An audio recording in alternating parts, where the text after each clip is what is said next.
Bien, entonces hoy quiero ver con ustedes, retomar el concepto de prueba de raíz unitaria.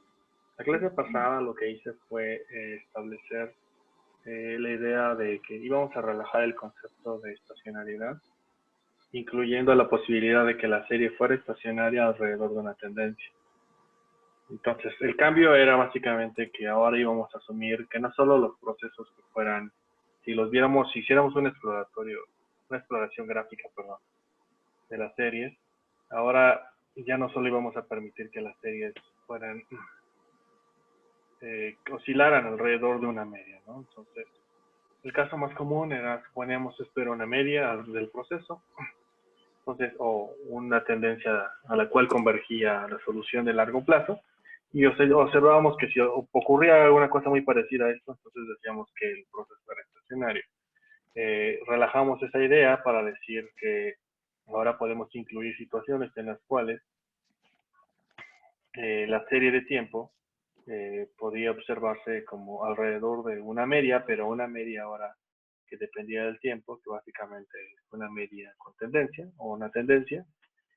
Ahora íbamos a suponer que los procesos que oscilaran alrededor de este componente también podían ser considerados estacionarios, siempre y cuando la media fuera un proceso determinístico y no fuera un proceso estocástico.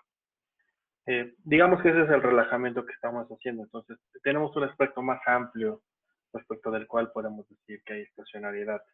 En el primer caso, asumimos que hay estacionariedad en media y en varianza. En el segundo, rojo, estoy asumiendo que solo hay estacionariedad en varianza, no en media. Bajo esta lógica, entonces, implementamos o utilizamos dos pruebas de raíz unitaria.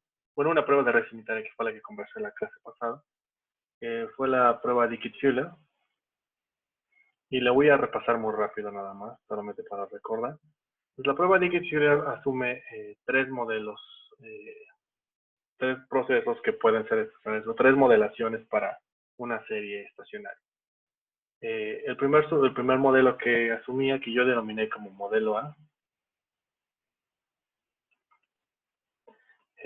era simplemente decir que la tasa o la desviación, bueno, que la diferencia de la serie se podía expresar como una constante más delta veces una tendencia, más beta veces la serie de tiempo rezagada un periodo, más un término de error.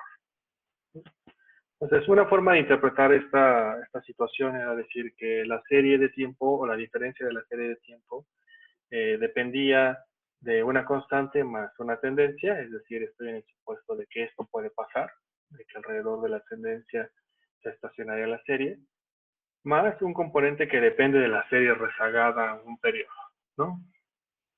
Entonces, y la prueba de hipótesis en este modelo A era muy sencilla, ¿no? Era simplemente decir, bueno, la hipótesis nula era decir simplemente que beta era igual a 0, ¿no? Otra forma de verlo era que en beta habíamos incluido, por cómo construimos esta expresión, a decir que era un componente rho menos 1, ¿no? Pero en general lo que queremos probar es si beta es igual a 0, ¿no? Entonces, una manera de interpretar esto es decir, si el aporte que le hace la variable rezagada a un periodo es estadísticamente 0 a la diferencia de la serie. Si esto pasaba, entonces lo que podríamos decir es que la serie era un proceso estacionario, porque lo que estaríamos diciendo es que este componente es estadísticamente igual a 0, entonces la serie es un proceso completamente estacionario alrededor de una tendencia, ¿no? El modelo A. El modelo B, por su parte, es una cosa en la que suponíamos que la serie en diferencias era igual a alfa veces más beta de y de t menos 1 más u de t. Con una hipótesis nula similar, en la cual lo que nos interesaba únicamente era probar si beta estadísticamente era igual a 0. Simplemente así, ¿no? Versus, aquí sí es importante quién es la hipótesis alternativa, y lo voy a, más adelante voy a recapitular porque es importante. En ambos casos, la hipótesis alternativa es que beta sea menor que 0, y en este otro caso es que igual beta, y como hipótesis alternativa, que beta sea menor que 0. Dado esta configuración, lo que implicaría es que rho sea menor que 1 siempre, ¿no? Eso es lo que estamos diciendo en estricto sentido.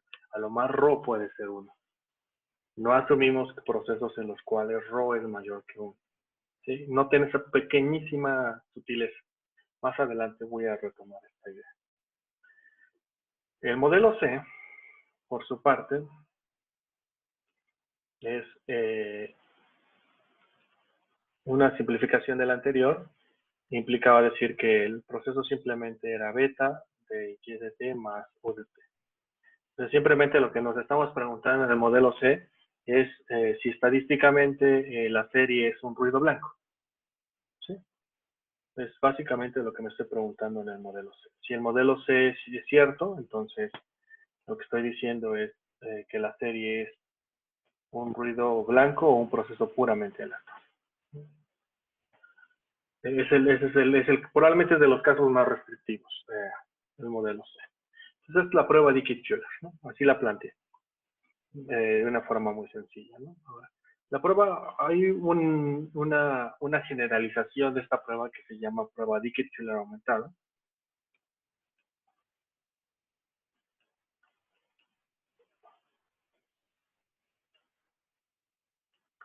Dicke-Fuller aumentada, o simplemente se le conoce como ADF, ¿no? Admitted Dicke-Fuller. A diferencia de la prueba Dicke-Fuller sencilla, que tengo aquí arriba, que simplemente voy a denotar como para futuras referencias como DF o Dicke-Fuller. A diferencia de la Dicke-Fuller, la prueba Dicke-Fuller aumentada tiene la particularidad de que asume que la serie es un proceso estadístico que puede verse que en lugar de probar si tiene una raíz unitaria respecto de la serie diferenciada una vez, que depende nada más de la serie rezagada una vez, asume que depende de un proceso autorregresivo, en el siguiente sentido. Entonces, la prueba de Dicke-Fuller va a asumir que el modelo A será de la siguiente forma.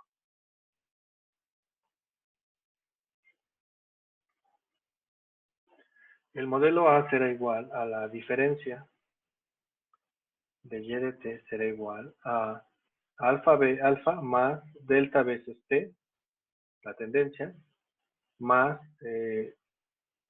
un coeficiente asociado a delta y de t menos 1, más otro coeficiente asociado a delta y t menos 2, más puntitos, más otro coeficiente asociado a p menos 1, a delta y menos p más 1, más beta veces y de t, más u de t. Noten que la diferencia respecto del modelo A de la Dicke-Fuller sencilla es que en esta especificación, lo que adicionalmente estamos incorporando en el proceso es estos componentes. La diferencia de la serie rezagado hasta P más un veces.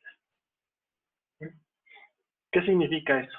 Lo que estoy diciendo en términos de una forma muy sencilla es decir que la serie en diferencias es explicada por sus diferencias rezagadas más un componente de tendencia y una constante, y si por alguna razón el componente beta es distinto de 0, entonces tendrá una raíz unitaria. Entonces, es una generalización porque relaja la restricción que tiene la prueba de Dicke-Fuller. La prueba de Dicke-Fuller asume que la diferencia de la serie solamente depende de un término constante más una tendencia y un ruido, y la Dicke-Fuller aumentada asume que es posible que una parte de delta de y de t pueda ser explicada por un proceso AR.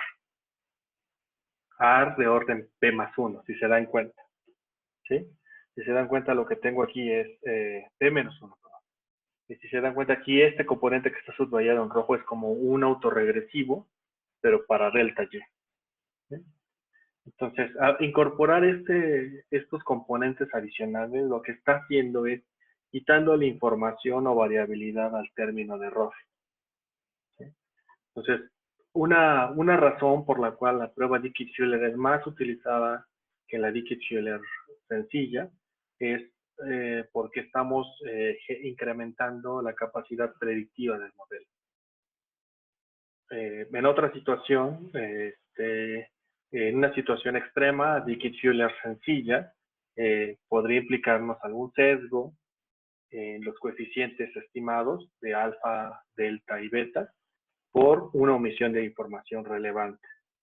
Lo que trata de solucionar Dicke-Schuller aumentada es ese posible sesgo, lo cual hace en un estricto sentido este modelo más preciso versus el Dicke-Schuller sencillo. ¿Sí? Entonces, esa es básicamente la razón estadística por la que Dicke-Schuller aumentada se prefiere respecto de Dicke-Schuller. Ahora bien, noten que Dicke-Schuller es un caso particular de Dicke-Schuller aumentada. ¿Sí? Dicke-Schuller es su caso particular en el sentido de que no incorpora estos componentes autorregresivos, pero en estricto sentido es solo un caso particular. El modelo B, por su parte, de forma análoga a lo que vi anteriormente, implica que la diferencia de y de t sería igual a alfa más los componentes, ¿no? Que sería sigma 1 de delta y t menos 1 más teta 2 de delta y t menos 2 más puntitos más delta t menos 1. Bueno, lo voy a poner abajo mejor. Más, para que no, p menos 1 de delta yt menos p más 1 más beta yt más dt. Es una especificación muy parecida, de forma análoga a Dicke-Schuller, con la diferencia de que en este ya no estamos incluyendo tendencia. El modelo A incluye tendencia y constante, modelo B solo incluye constante. El modelo C, de forma similar, implicaría que delta yt sería igual a delta 1 de delta yt menos 1 más delta 2 de delta yt menos 2 más delta p menos 1 de delta yt menos p más 1 más un beta de yt más un dt. ¿Sí? El modelo C simplemente lo que agrega es, bueno, lo que elimina es la parte constante. En ambos casos, la hipótesis nula es de la misma estructura que en el caso de la Dicke-Schuller. Es que beta sea igual a 0 versus una hipótesis alternativa en la que beta es menor que 0. ¿No? Entonces, tanto en Dicke-Schuller como en Dicke-Schuller aumentada, vamos a tener una situación en la cual vamos a rechazar por la cola izquierda. Entonces, vamos a utilizar una prueba de student que no es de las tablas convencionales, sino de unas tablas muy particulares. Entonces, que asumimos que la función de student tiene una forma muy parecida a esto, más o menos, que está centrada en el 0. Entonces, buscaríamos siempre encontrar si es que el valor t calculado, el t que calculemos asociado a esa prueba, y le voy a llamar t pelitos, caiga en esta zona de rechazo, ¿no? Siempre entonces lo que buscaríamos identificar es que el t siempre sea menor que el t de tabla de n menos k menos 1 grado de libertad para una prueba de alfa de nivel de significancia, ¿no? Siempre buscaríamos esa situación. Ahora, ¿qué pasa cuando rechazamos? Estaríamos diciendo que, que la hipótesis alternativa es cierta, por lo tanto, el proceso tiene una raíz unitaria, por lo que a lo mejor deberíamos entonces modelar la serie en diferencias. Es básicamente lo que estaría yo diciendo. Ahora bien, voy a agregar una nueva prueba a estos modelos, ¿no? La prueba adicional que voy a incorporar se le conoce como prueba de Phillips y Perron, ¿no?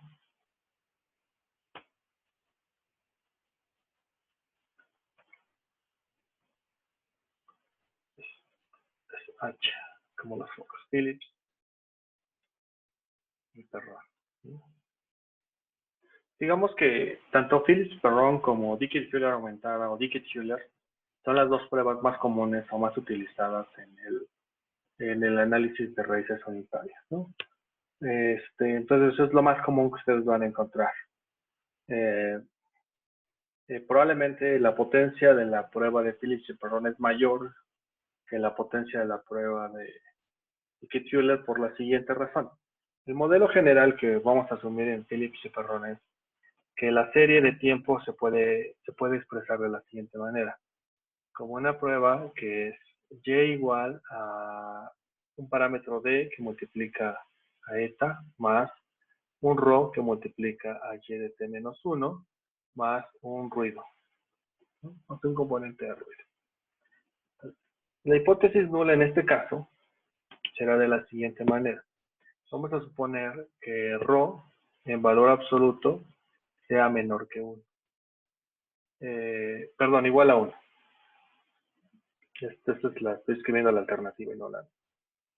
Rho es igual a 1. Versus una hipótesis alternativa en la cual el valor absoluto de Rho sea menor a 1. Entonces noten la sutileza de diferencia con la prueba Dickey-Fuller. La prueba Dickey-Fuller lo que hacía era mostrarnos si Rho era igual a 1 versus que Rho sea menor que 1. En este caso, lo que estoy yo diciendo, lo que puede pasar son dos cosas. Puede ser que Rho sea menor que 1 o que Rho sea mayor bueno, que Rho esté entre menos, que pueda ir desde menos 1 hasta 1. Estoy ampliando el espectro de posibilidades de Rho, ¿sí? Entonces, básicamente esa es como la diferencia con la prueba anterior. También aquí utilizaríamos unas tablas diferentes de las anteriores. Por eso los valores críticos van a cambiar. Bien. En este caso también voy a asumir tres modelos. Modelo A, modelo B y modelo C. Perdón, dos modelos nada más. Y ahorita te explico por qué. Bien, entonces, en general el modelo A que voy a asumir en el caso de la Phillips-Perron es que la variable sea igual a alfa veces más delta t más rho de yt menos 1 más t. ¿Sí? Ahora, la hipótesis nula, en este caso, es que ρ sea igual a 1, respecto de la hipótesis alternativa, en que el valor absoluto de ρ sea menor que 1. ¿Sí? Entonces, si la hipótesis nula es cierta, entonces si ρ es igual a 1, entonces el modelo A se vería como yt es igual a alfa veces más delta de t más ρ de yt menos 1. Perdón. Rho es igual a 1 más una vez y de t menos 1 más u de t. Eso implicaría que podría yo despejar del otro lado del signo igual a y de t, y lo que quedaría es que esto sería delta y de t, utilizando mayúsculas. Delta y de t es igual a alfa más delta veces t es alfa.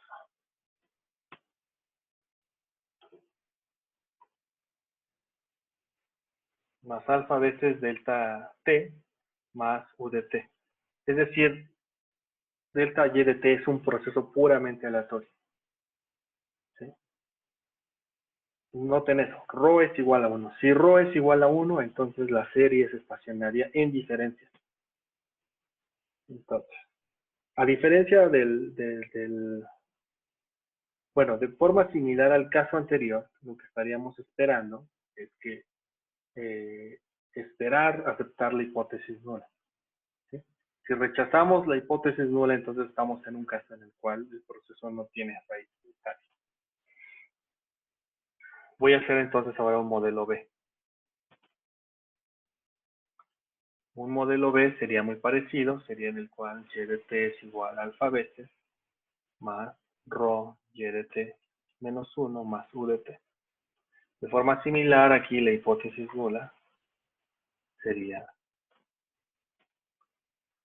que ρ sea igual a 1 versus una hipótesis alternativa en el que el valor absoluto de ρ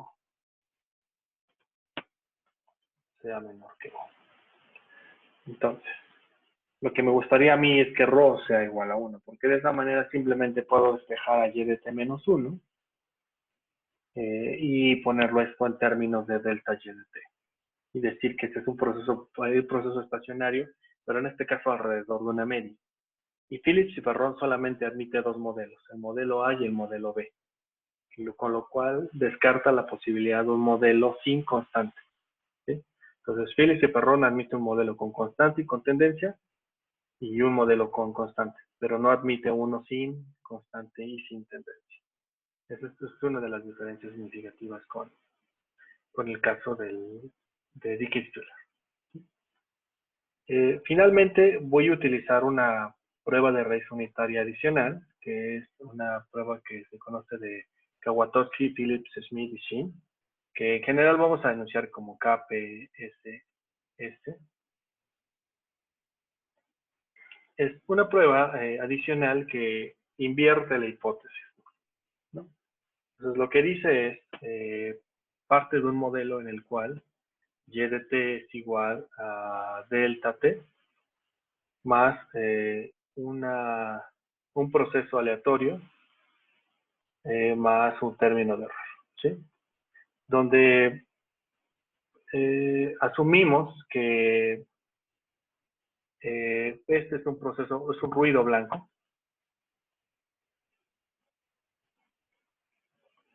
Que puede ser descrito de la siguiente manera. Puede ser descrito como un proceso autorregresivo de orden 1 más un componente de ruido, de epsilon t, que es un componente puramente aleatorio, normalmente distribuido, de manera que digamos que la varianza del proceso está dada por sigma cuadrada de epsilon. La varianza sería aportada por el término de error epsilon en este caso. Entonces lo que diríamos es la hipótesis nula simplemente sería lo siguiente. La hipótesis nula es que de que la varianza de epsilon es igual a 0, lo cual implicaría que si la varianza es estadísticamente igual a 0, implicaría que entonces el proceso o el ruido blanco es una constante, ¿sí? Entonces, esa sería la implicación. Si es una constante, entonces quiere decir que el proceso, vamos a llamarlo así, que el proceso en realidad era de esta forma. Era y de t igual a delta veces t más una constante alfa más un ruido blanco. ¿Sí?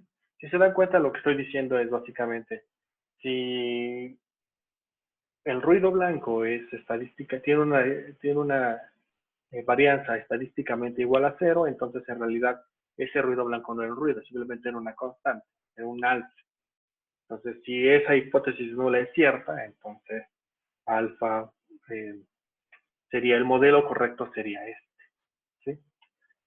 Bien, en este caso, la prueba KPSS Noten que tiene la hipótesis nula invertida respecto de los casos anteriores. Porque en los casos anteriores, lo que estábamos queriendo probar era que el proceso era no estacionario. Y en este caso lo que queremos probar es que el proceso es estacionario. Noten que este proceso que tengo aquí dibujado es estacionario. Esa es la diferencia significativa con los casos anteriores. Los casos anteriores lo que modelan es la serie en diferencias. Lo que yo que tengo aquí es la serie en niveles. Y en niveles estoy aceptando la posibilidad de que el caso sea estacionario. Esa es una diferencia significativa. Entonces, KPCS versus las otras tres pruebas tendrá la hipótesis nula invertida. ¿Sí? La vamos a evaluar de forma invertida. Vamos a buscar aceptar la hipótesis nula porque eso implicaría estacionariedad. En los otros casos buscaríamos hasta rechazar la hipótesis nula porque eso implicaría estacionariedad hasta la primera diferencia. ¿Sí? ¿Dudas hasta aquí?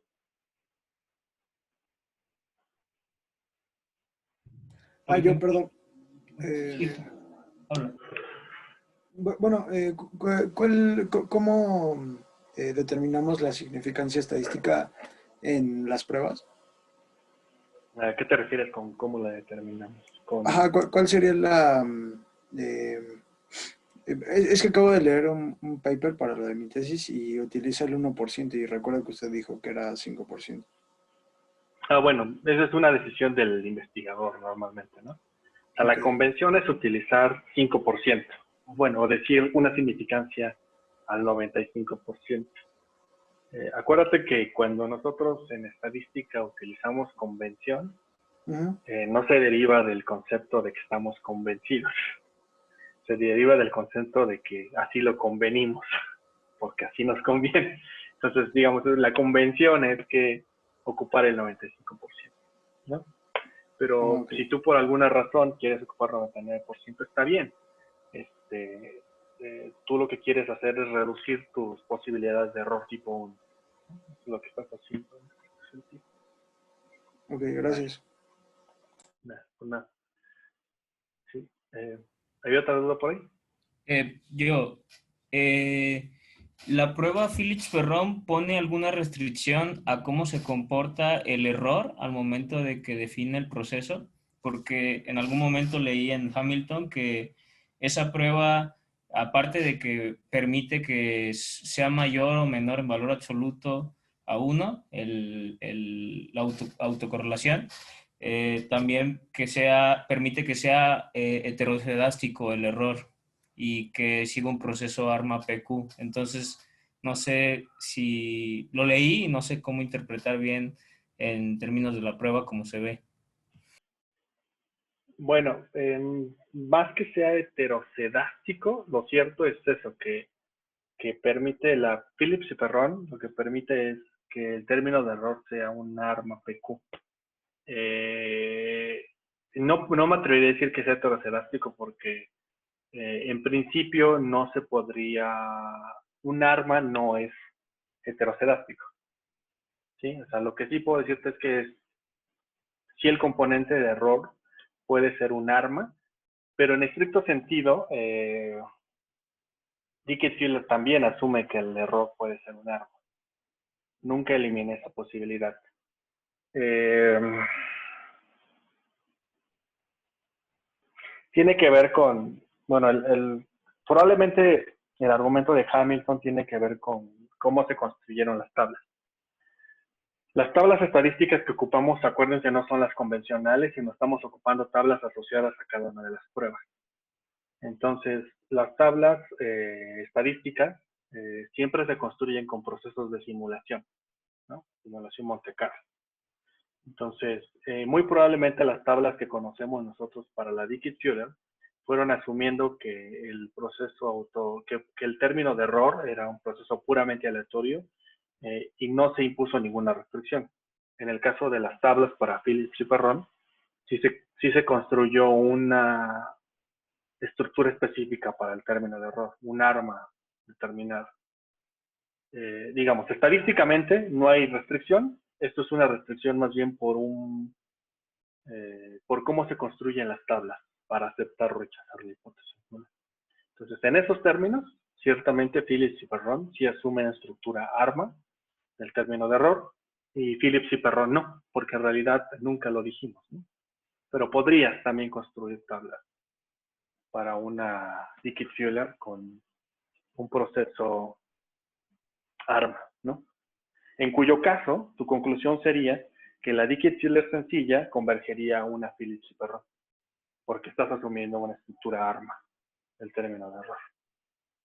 Nota que la diferencia es que la Dickey-Fuller aumentada sí tiene una diferencia con cómo construimos la Phillips y Perron. La Phillips y Perron es muy sencilla. No voy a realizar es un modelo muy sencillo, ¿no? No incluye ningún tipo de componentes autorregresivos en diferencias, ¿no? Y caso contrario, la prueba Dickey-Fuller aumentada sí. ¿Vale? Vale, muchas gracias. Okay. Bien. Entonces, si no tienen más dudas, quisiera ver un ejemplo numérico. ¿Sí? Ok. Entonces, vamos a R, por favor. En R, espero que todos puedan ver mi pantalla de R ahora. ¿Sí? Sí. Perfecto. Bien. Entonces, vamos a trabajar con la serie de tiempos que veníamos trabajando. Entonces, voy a ejecutar simplemente esta parte muy rápido porque en realidad lo conversamos la clase pasada. También la conversión, las gráficas también las conversamos. Entonces, me voy a ir directamente a las pruebas de raíz unitaria. Entonces, ya expliqué por qué la Dickey-Fuller es un caso particular de la Dickey-Fuller aumentada. Entonces, yo puedo utilizar el comando de Dickey-Fuller para construir una Dickey-Fuller. Perdón, el comando de la Dickey-Fuller aumentada para construir una Dickey-Fuller. Simplemente la restricción es que le impongo rezagos igual a 0. Espero que, dado lo que conversamos hace unos minutos, les quede claro por qué cuando digo que los rezagos son igual a 0 implica una Dickey-Fuller, ¿no? Porque lo que estoy diciendo es, no incluyo ningún componente autorregresivo, ¿no? Entonces, por eso los rezagos son igual a 0. De esa manera puedo replicar una Dickey-Fuller. Ya habíamos conversado sobre esta estimación, entonces lo voy a pasar más o menos rápido. Me voy a ir a la Dickey-Fuller aumentada, que esa sí es la que no he conversado. Bien. La pregunta que también deben de tener en este momento en su cabeza es ¿cómo determino el número de rezagos que incluyo en el caso de la Dickey-Fuller aumentada? ¿Se acuerdan? La Dickey-Fuller aumentada tiene un componente de autorregresivos, entonces hay que decidir cuántos rezagos le incorporo. Bien. La manera sencilla de determinarlo es utilizar esta fórmula que pongo aquí, que es tomar el entero que resulta de multiplicar 4, de sacarle la raíz cuarta de t entre 100. ¿Sí? Eso es, digamos, como la forma más sencilla de calcularlo. Hay otros criterios, como por ejemplo utilizar el criterio de Akaike. Entonces es comprobar todos los modelos hasta encontrar el modelo que genera un criterio de Akaike más pequeño. Esa es otra posibilidad. Ese es un mecanismo que en algunos softwares que tienen la opción como el automático, lo calculen con ese método. Ustedes pueden utilizar esta regla de dedo que estoy imponiendo acá, que es utilizar esta raíz cuarta de t entre 100, multiplicarla por 4, ¿no? Y tomar el entero que resulte de esto, ¿no? Entonces, cualquiera que sea el método que ustedes ocupen, es válido. Simplemente hay que reportar el número de rezagos que al final del día estamos utilizando en la prueba. Entonces, Dickey-Fuller primero la voy a aplicar para una prueba de 4 rezagos y la voy a hacer en niveles. Entonces voy a tomar la serie número 2, que es el tipo de cambio de las series que tengo aquí. Voy a utilizar el modelo A. El modelo A incluye tendencia y constante. Voy a utilizar 4 rezagos y voy a aplicar la prueba, ¿no? Cuando aplico la prueba, lo que hace el modelo es esto que está aquí. Entonces, acuérdense, la fórmula me dice cómo está estructurada la regresión, ¿no? Entonces, es la diferencia de la variable, por eso es ZDIF, en función de la variable sin diferencia rezagada una vez. Este es el coeficiente beta, ese es el coeficiente asociado a beta, más una constante, más una tendencia, más la variable rezagada en diferencias, tantas veces yo haya incorporado en la regresión. Entonces yo incorporé 4 rezagos, ¿no? Entonces por eso tengo aquí ZDID lag1, lag2, lag3 y lag4. Este es el coeficiente asociado a lag, a la variable rezagada un periodo, a la tendencia y al intercepto. El que me interesa es precisamente el resultado que está aquí, ¿no? Entonces, esto es beta. Esto es el coeficiente beta. Entonces, acuérdense, la hipótesis nula indicativa es que beta es igual a 0, estadísticamente igual a 0. Versus beta es menor a 0, ¿no? Es una prueba de hipótesis por una cola. Entonces, no voy a hacerle caso a este t estadístico y este p-value. Entonces, me voy a ir directamente a la parte de abajo. Entonces, aquí lo que tengo son simplemente los valores asociados a la prueba. Entonces, este es el valor asociado al estadístico de la beta. Noten cómo sé eso, porque ese es el valor que tiene aquí. Menos 2.534. Entonces, la T se construye de la misma manera. Simplemente se divide el estimador entre el error estándar, ¿no? Entonces, es el valor que tengo aquí. Ese es 2.534, es el valor que tengo aquí. Y lo voy a comprobar contra las tablas. Y contra las tablas en este primer renglón que está aquí. Entonces, si quiero ocupar un nivel de significancia del 99%, tendría que utilizar este, que es al 1%. Si quiero utilizar al 95%, sería este. Si quiero ocupar al 90%, sería este valor que está aquí abajo. Entonces, si este valor que está aquí es mayor que el de tabla, entonces estoy aceptando la hipótesis 2. En este caso, si ustedes se dan cuenta, resulta ser que este valor es más grande que este valor, por lo tanto, estoy aceptando la hipótesis nula de que beta es estadísticamente igual a 0. Por lo tanto, la serie tiene raíz unitaria. Por lo que debería de tomarle una diferencia, volver a sacar la prueba y verificar si sigue teniendo raíz unitaria la serie. Si la serie deja de tener raíz unitaria con la siguiente diferenciación, entonces puedo decir que solo necesito una diferencia para decir que la serie se vuelve estacional, ¿sí?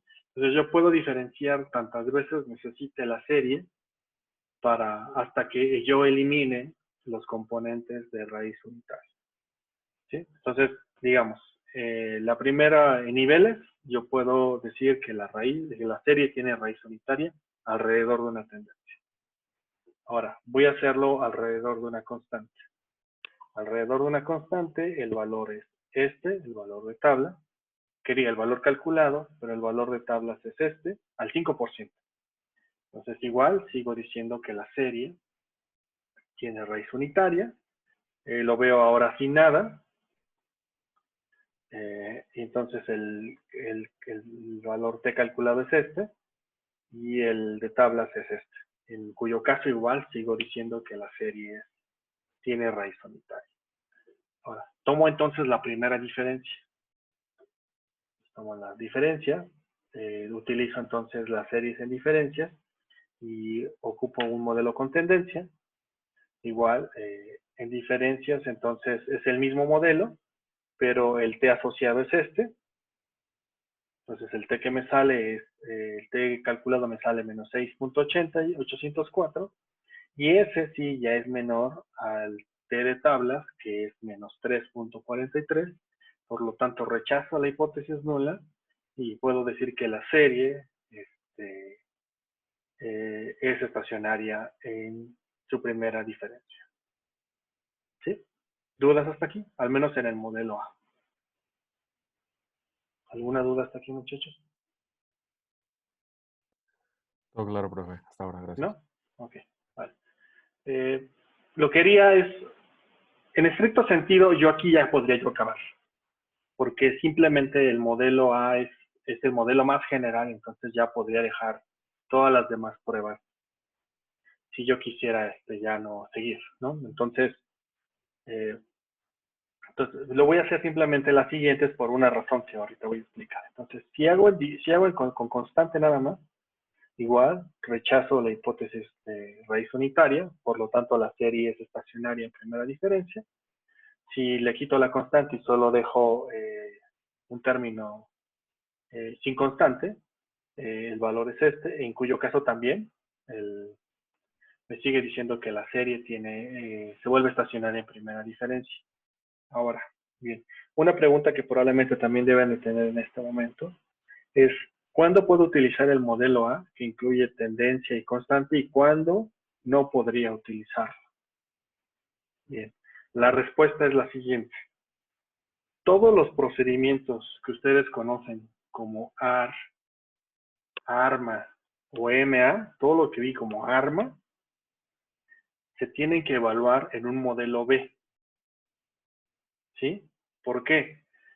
Porque cuando yo di toda la técnica de ARMA, dije, son estacionarios bajo la hipótesis, bajo el concepto de estacionariedad en media. ¿Sí? Ahora bien, si ustedes quieren utilizar una prueba de raíz unitaria con un modelo A que incluya tendencia, entonces tienen que tener cuidado respecto de cuál posible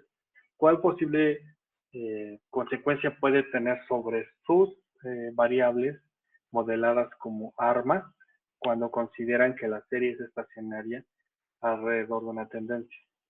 Notarán que las técnicas que vimos para modelos ARMA no son válidas para cuando la serie es estacionaria alrededor de una tendencia. Entonces, tienen que tener cuidado con cómo utilizan estas pruebas de raíz unitarias, ¿no? Depende de cuál sea su objetivo. ¿Sí? ¿Dudas hasta aquí? Profe, entonces, ¿el modelo A no se utilizaría con ARMA o no entendí bien? Exacto. Sí, esa sería la conclusión. El modelo A, si pasa el modelo A, no sería suficiente para poder utilizar la serie en ARMA. Tendría que pasar el modelo B. ¿Sí? Entonces, la otra pregunta que deben tener es, ¿para qué me sirve el modelo A? Bueno, el modelo A sirve para hacer VAR. Si ustedes se acuerdan, cuando estimamos VAR, les dije, hay una posibilidad de que estimemos modelos VAR incluyendo tendencia. Y les dije, eso solamente va a ocurrir cuando pruebe yo estacionariedad. Entonces, los VAR sí los pueden modelar con tendencia, siempre y cuando hayan probado que las series que están incluyendo en el VAR pasaron el modelo A. ¿Sí? Entonces digo, soy muy purista con mi forma de verlo. Ustedes sobre la práctica van a volverse más lax, van a verlo. A veces van a decir, bueno, no importa tanto, ¿no? Pero sí quiero que tengan muy claro cómo es el mapa de aplicación de cada una de las técnicas que hemos visto hasta ahora. ¿Vale? Bien. Entonces, voy a cambiar a la siguiente prueba de raíz unitaria. ¿Sí? La siguiente es una Phillips-Chaperone. Y Phillips-Chaperone, si se acuerdan, habíamos dicho solo tiene dos modelos, modelo A y modelo B, ¿no? El modelo A es con tendencia y el modelo B es con constante. Phillips-Chaperone tiene dos conjuntos de tablas. Tiene una que es la que se le denomina como Z-alfa y otra como Z-tau. Entonces, ustedes pueden ocupar cualquiera de las dos. Es más común utilizar la tabla asociada al coeficiente Z-tau respecto de Z-alfa. ¿Cómo pueden cambiarla? Aquí, ¿no? Entonces, en el tipo, pueden utilizar cualquiera de estas dos que están aquí arriba, ¿no? Entonces, pero yo voy a utilizar la que es más común, que es la tau. Entonces, este es el modelo. Igual voy a utilizar 4 rezagos, como en el caso de la Dickey-Fuller aumentada. Ahora bien, la pregunta que a lo mejor ustedes tendrán aquí es, ¿4 rezagos de quién? Porque la Phillips-Chaperone no tenía componente autorregresivo.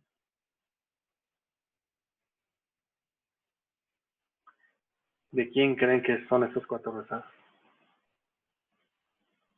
De hecho, me lo dijo José hace un rato. Del error, ¿no? Del término de error. Del error que estamos modelando como un arma. ¿Sí? De ese. ¿Vale? Entonces son los rezagos del término de error. Entonces voy a ocupar la serie primero en niveles, con el modelo con tendencia, luego con constante. Entonces con tendencia sería este es el modelo. Entonces es un modelo muy sencillo, muy parecido a Dickey-Fuller, ¿no? Solo tiene la variable rezagada una vez, el componente de tendencia y el intercepto, y este es el T asociado, ¿no? Ahora ese es el T asociado a esta tabla. En el caso de Phillips y Perron, se calcula el Z tau de otra manera. Ya no es un T, es un Z, es una distribución normal, no es una distribución T. Entonces, el Z calculado es esta, menos 2.49. Si se dan cuenta, este valor es estadísticamente menor que el Z de tabla, que estaría aquí, bueno, que está aquí abajo, perdón. Entonces ese es el Z calculado y el Z de tablas es este, entonces aquí tenemos los 3 casos también, al 1%, al 5% y al 10%. Perdón, y en ningún caso es menor, entonces lo que estoy aceptando la hipótesis nula, de que tiene raíz unitaria en niveles, ¿no? Entonces eso implicaría que tendría que diferenciarlo una vez para ver si con la primera diferencia se elimina la raíz unitaria. Entonces acepto la hipótesis nula, ¿no? Al menos con el modelo con tendencia. Con el modelo con constante, me arroja este valor también, el cual también implica aceptación de la hipótesis nula. Ahora lo voy a ver en diferencias, con tendencia, y con diferencias me sale el Z calculado es este, y ese ya en efecto está en la zona de rechazo de la hipótesis nula. ¿Sí? También en el caso del modelo B. ¿Sí? Entonces, Phillips y Perron es muy sencillo también, se lee muy parecido a lo que habíamos hecho para Dickey-Fuller sencillo. ¿Sí? ¿Dudas hasta aquí? Vale. Bien. Por último, la última prueba que me resta por ver es KPSS, ¿no? KPSS también tiene una estructura muy parecida al caso de la Dickey-Fuller y a la caso de Phillips y Perron. La diferencia es que acuérdense, la hipótesis nula está invertida. En este caso, la hipótesis nula es que la serie no tiene raíz unitaria, ¿no? De que la serie es estacionaria en niveles. Entonces lo que buscamos es aceptar la hipótesis nula, ¿no? Entonces, los dos modelos se distinguen como con el modelo tau y el modelo mu. Cada uno de esos está asociado a las dos posibilidades, con tendencia y el otro con constante, ¿sí? De la misma manera. Entonces, voy a ejecutar KPSS. Entonces, tenemos que es igual. Bueno, en este caso los calcula de forma automática y me dice que los rezagos son 4. Como si ustedes se dan cuenta, aquí no lo especifiqué en la primera parte. Si los puedo especificar de esta manera, si lo dejo en automático los calculo en 4 para estos dos modelos, pero se los puedo especificar, ¿no? Yo se los voy a especificar, entonces voy a utilizar la parte especificando los números de rezagos, ¿no? Entonces, primero voy a analizar la primera, entonces sin especificarlos, y me sale que el valor estadístico es este valor. Los valores críticos son estos, al 10, 5, 2.5 y 1%, entonces normalmente si utilizamos al 5% es esto. Entonces, si se dan cuenta, este valor que calculé es estadísticamente mayor que el valor crítico, por lo tanto estoy aceptando la hipótesis nula. Por lo tanto, estoy diciendo que la serie es estacionaria, ¿no? Alrededor de esta tendencia. Luego, alrededor de una constante, estoy rechazando la hipótesis nula. Por lo tanto, te implicaría que probablemente tendría que diferenciar una vez. Entonces, digamos que en este caso, KPSS es la única prueba que cambia de sentido la hipótesis cuando ocupamos un modelo que cuando ocupamos otro modelo. ¿Sí? Probablemente aquí, en estos casos es donde sí importa qué tipo de técnica queremos emplear, ¿no? Si queremos emplear una técnica bar con tendencia, probablemente no tendríamos problema porque KPSS nos dijo que era estacionario alrededor de una tendencia. Si quisiéramos ocupar un arma, entonces no podríamos porque resulta ser que alrededor de la constante es no estacionaria, entonces tengo que diferenciarla una vez para hacerla estacionaria, al menos una vez para hacerla estacionaria, ¿no? ¿Cómo lo puedo saber?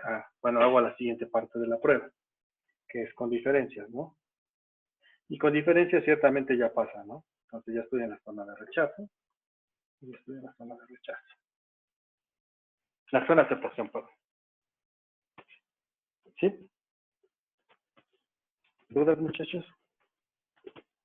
Espero que no se me pierdan, esto es fundamental, o sea, es como un punto nodal del análisis de series de tiempo. Aquí es cuando ya tiene que quedar muy claro, dependiendo de la técnica que quieran emplear, cómo utilizar estas pruebas de raíz unitaria. ¿Sí? ¿Alguna duda, muchachos? Profe, ¿me podría repetir cómo cambia el sentido de las pruebas de hipótesis con las Dickey-Fuller y con la KPSS? Sí, claro. Todas las pruebas que yo vi, Dickey-Fuller aumentada y Phillips y Perron, la hipótesis nula era que la serie tenía raíz unitaria, es decir, que la serie era no estacionaria. ¿Sí? Esa es la hipótesis nula. En el caso de la KPSS, la hipótesis nula es que la serie es estacionaria. ¿Sí? Entonces, si te das cuenta, lo que quisiéramos hacer es, en las primeras tres pruebas, quisiéramos rechazar la hipótesis nula para la serie en niveles,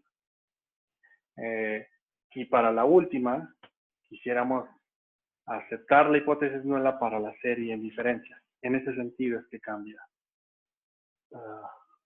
cómo están las hipótesis. Déjenme ver si lo puedo poner en un cuadro, a lo mejor es más sencillo, ¿no? Para explicarlo. Gracias, profe. Vamos a ponerlo en un cuadro, a ver si con esto lo puedo ilustrar de una manera más sencilla, ¿no? Sí, porque es muy importante que quede claro esto. Entonces, para la Dickey-Fuller, para la Dickey-Fuller aumentada, y para la Phillips y Perron, dejen pensarlo así, y aquí tengo para la KPSS, ¿no? Y aquí voy a poner la hipótesis nula, ¿no? Y aquí voy a poner la hipótesis alternativa. Entonces, para la Dickey-Fuller aumentada y para la Phillips y Perron, la hipótesis nula es que las series son no estacionarias.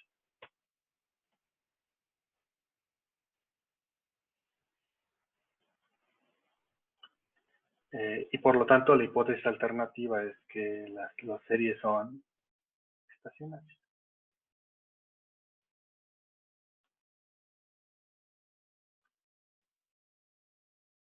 Para la KPSS, la hipótesis nula es que las series son estacionarias. Y esta es que no son estacionarias.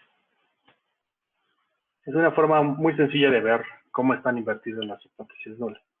Cuando digo aquí no estacionaria, en el caso de la Dickey-Fuller y la Dickey-Fuller aumentada y la Phillips y Perron, básicamente lo que estoy hablando es de que tienen raíces unitarias. Tienen una raíz unitaria. A eso me estoy refiriendo. ¿Sí? El lenguaje correcto sería decir tiene raíz unitaria.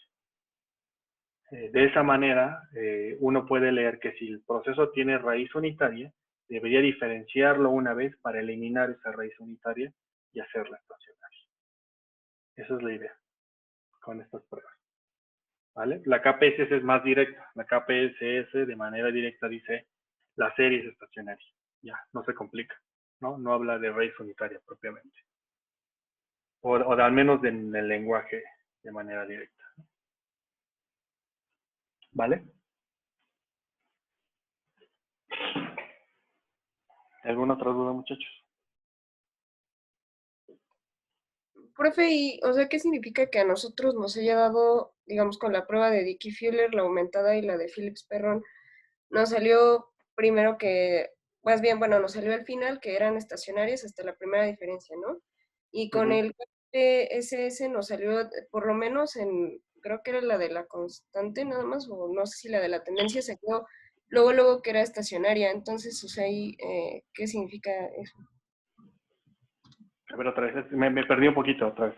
¿Podrías? Ajá, en las pruebas de Dickey-Fuller y las demás, las otras dos, nos salió que eran estacionarias hasta la primera diferencia, ¿no? Ajá. Luego, en la KPSS, cuando hicimos para la tendencia y para la constante, no me acuerdo cuál de las dos, pero una salió que era estacionaria y la otra salió que no era Sí, estacionaria. claro. Entonces, eso que, ajá, o sea, como, ¿por qué pasa eso? Bueno, pasa porque las pruebas son, en estricto sentido, capturan diferentes posibilidades de estacionariedad. En el caso de la Dickey-Fuller, cualquiera de las dos Dickey-Fuller, asume un componente aleatorio puro. Phillips y Perron asume una especificación en la que el componente aleatorio tiene una estructura ARMA. En KPSS asumimos que la serie es estacionaria, pero le incorporamos un componente de ruido dentro de los parámetros. Bueno, ¿qué significa, a grosso modo, para nosotros? Es que estamos como ampliando el espectro de posibilidades de estacionariedad, y lo que tratamos de hacer es justificar bajo qué condiciones una serie puede ser estacionaria. Básicamente lo que implicaría es que si alguna de las pruebas, por ejemplo, te permite decir que la serie de niveles es estacionaria, alguna, la que sea, tú tienes un elemento estadístico para decir que por esa razón estás empleando una técnica para series estacionarias, porque al menos una de las pruebas te salió, porque tienes un elemento estadístico que lo justifica. Eso siendo muy laxo, ¿no? Tú podrías ser todavía muy rigurosa y decir, no, yo quiero que todas, ¿no?, lo cumplan. Bien, ese es otro criterio. Tratando de responder tu pregunta, ¿qué significa? Es una decisión que tomas tú como analista. Es decir, ¿te basta con que solo KPSS pase y todas las demás no? Puede ser, ¿no? Pero eso depende mucho de tu decisión, ¿no? Vale. ¿Vale? Ok. ¿Alguna otra duda, muchachos?